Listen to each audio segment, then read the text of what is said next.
Shalom, haleluya, haleluya, haleluya. Saya senang sekali bisa jumpa dengan Anda. Melalui video kali ini saya akan berbicara tentang dosa bersungut-sungut. Anda yang mungkin bersungut hari ini dapat jawaban, solusi. Engkau akan mengetahui apa dampak yang ditimbulkan dari bersungut itu. Kita akan lihat sama-sama di dalam kitab Bilangan 14 ayat 34. Saya bacakan untuk Anda. Sesuai dengan jumlah hari yang kamu mengintai negeri itu, yakni 40 hari.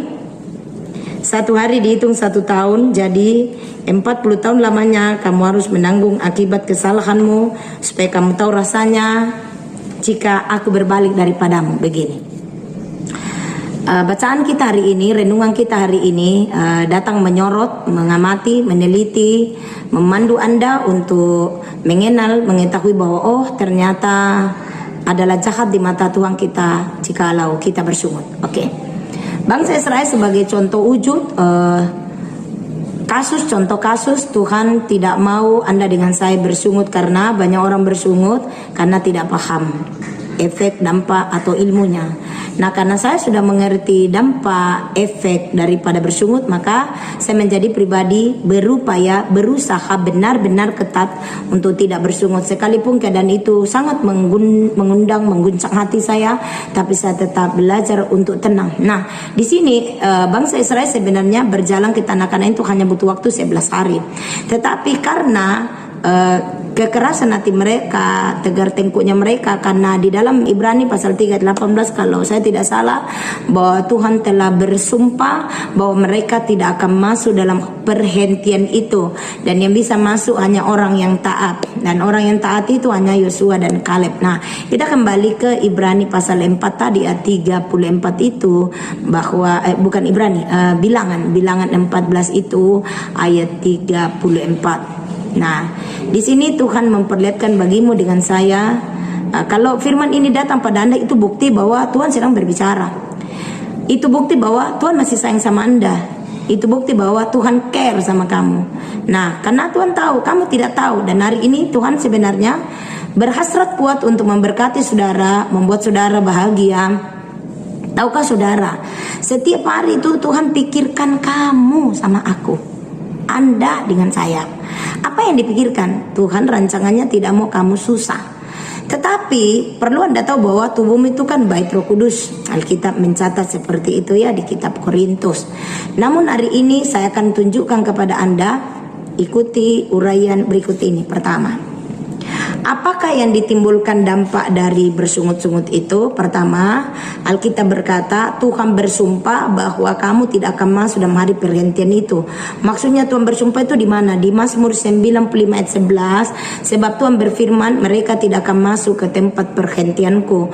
Ulangan 1 ayat 34, ketika Tuhan dengar gerutumu atau sungutmu, mengeluhmu, Tuhan murka dan bersumpah kamu tidak masuk dalam apa yang dijanjikan Tuhan. Kan rancangan Tuhan, Yeremia berkata, rancanganku kepadamu rancangan damai sejahtera, sukacita, serta hidup berkelimpahan. Kamu tidak alami itu. Kenapa?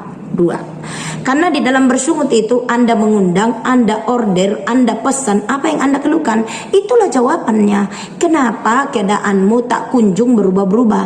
Kenapa situasi ekonomi tidak berubah-berubah? Kenapa promosi tidak kunjung datang? Kenapa nasibmu tidak pernah berubah? Inilah jawabannya. Karena Anda melakukan sesuatu yang jahat di mata Tuhan. Karena bersungut itu sama dengan pengkhianatan, munafik, hipokrit. Bersungut itu sama dengan dosa tenun. Amin.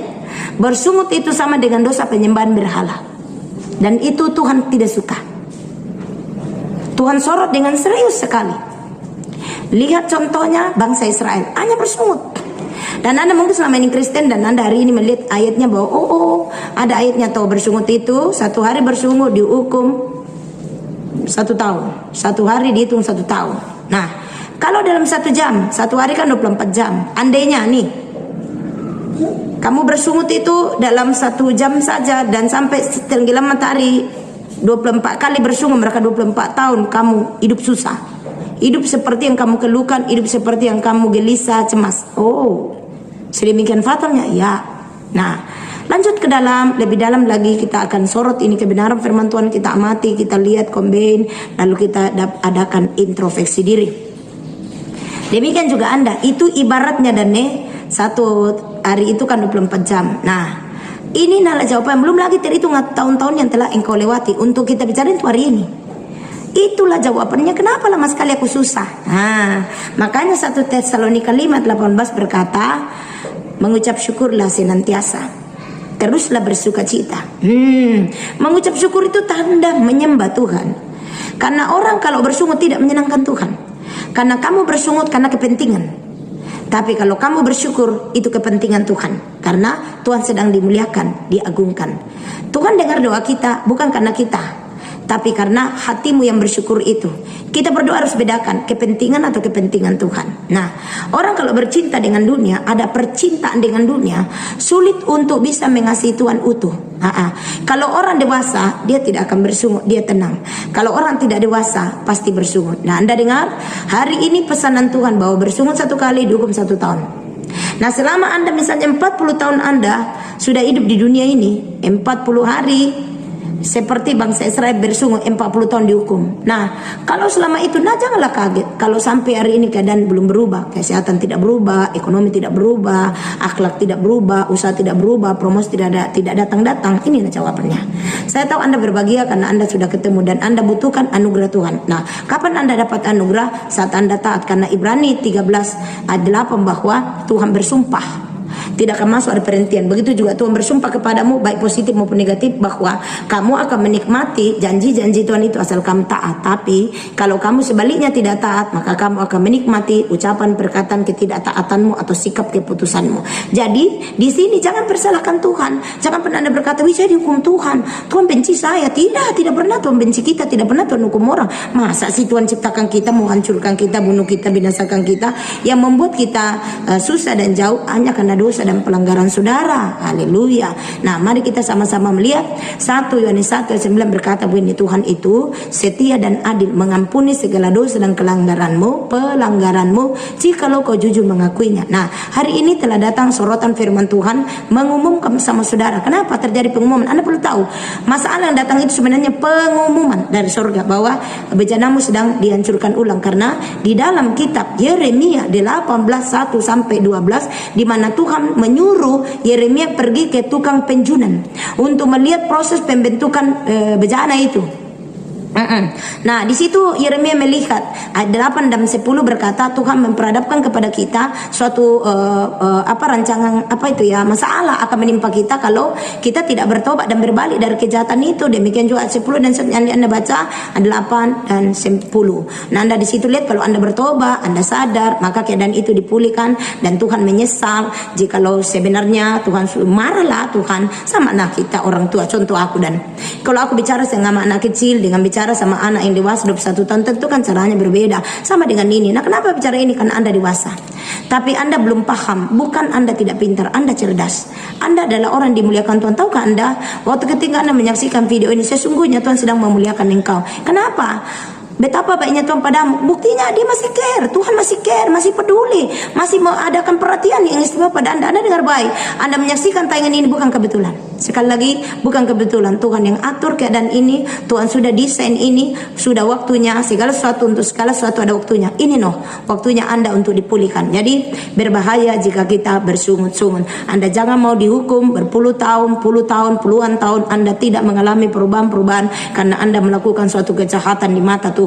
Dosa bersungut-sungut itu membuat Tuhan murka. Di kitab Ulangan 1 tadi ayat 34 kita sudah baca, ketika Tuhan dengar gerutumu, ketika Tuhan dengar sungutanmu, ketika Tuhan dengar keluhan-keluhanmu, maka Tuhan murka dan bersumpah.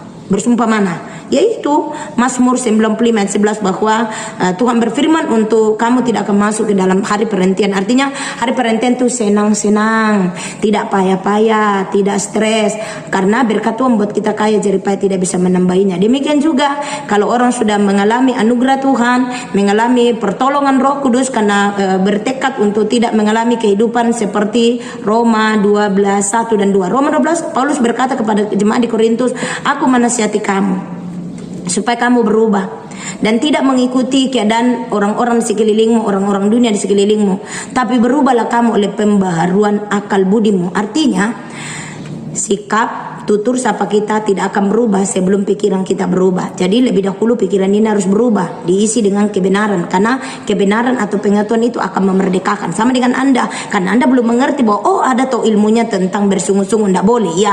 Nah, Tuhan tidak suka bersungut. Orang suka bersungut itu anak kecil, tapi orang dewasa mengucap syukur dan tenang. Coba Anda latih, angkat menghadap ke langit dan berkata, terima kasih Tuhan, semua yang terjadi ini baik. Terima kasih Tuhan, saya tidak hanya terima yang baiknya saja, tapi pun yang tidak baik. Itu membuat Tuhan senang. Maka keadaan Anda bersungut itu dan keadaan seperti tidak ada harapan, mujizat masih ada. Bersama Tuhan mujizat masih ada. Nah, saya percaya sebelum saya masuk dalam nutup daripada perjumpaan kita hari ini, satu perkara bahwa Tuhan sedang memberkatimu, Tuhan sedang membersihkanmu, Tuhan sedang membenahimu. Kenapa? Karena bejanamu tengah didaur ulang. Dengar baik sebelum saya tutup. Di dalam kitab Yeskel tadi bukan Yeremia tadi 18 bahwa bejana itu kalau di pemandangan tuannya, bejana itu seperti tidak seperti yang tuannya mau. Rusaklah seperti itu atau pecah seperti itu atau cacat, dihancurkan ulang, dimulai dari awal. Sedemikian adanya Anda. Dengan adanya kadang-kadang kan kalau keadaan proyek terlambat, suami tidak berubah, suami selingkuh, anak nakal, di kantor disolimi, dihina, diremehkan, dipandang enteng, tenang. Anda Tuhan minta tenang. Karakter orang tenang itu tanda pengetahuannya dalam. Dan orang yang tenang tanda dewasa. Ingat ini Yohanes pasal 3 ayat 27, dia bilang begini. Tidak ada sesuatu diterima orang di kolong langit ini jika tidak dikaruniakan dari surga kepadanya.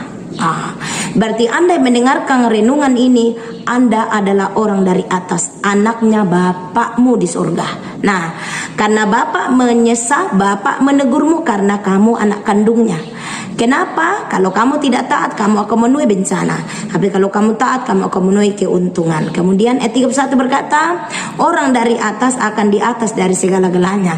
Kalau memang engkau anaknya Bapa, Tuhan akan kirim ajudan-ajudannya untuk menolongmu, yaitu bala tentara malaikat, bangsa-bangsa, Roh Kudus, bagian-bagian dari kru Roh Kudus. Dan Roh Kudus itu Tuhan berkata waktu naik ke atas bahwa aku tidak tinggalkan kamu yatim piatu, aku akan kirim penolong, dan penolong itu Roh Kudus akan mengajar kamu, membimbing kamu, menasihati kamu, mengarahkan kamu, memberitahu ini tidak boleh, ini boleh. Percayakah saudara? Anda melihat ini karena campur tangan Roh Kudus. Percayakah saudara bahwa Anda adalah orang yang ditentukan dipulihkan? Percayakah saudara selesai dengar tayangan ini, saya percaya Anda sembuh, Anda pulih, dan saya percaya tidak mungkin Tuhan tawarkan lalu Tuhan tidak sertakan bersama dengannya kekuatan, tenaga, serta kemampuan melakukannya. Haleluya. Yesua HaMashiach bless you.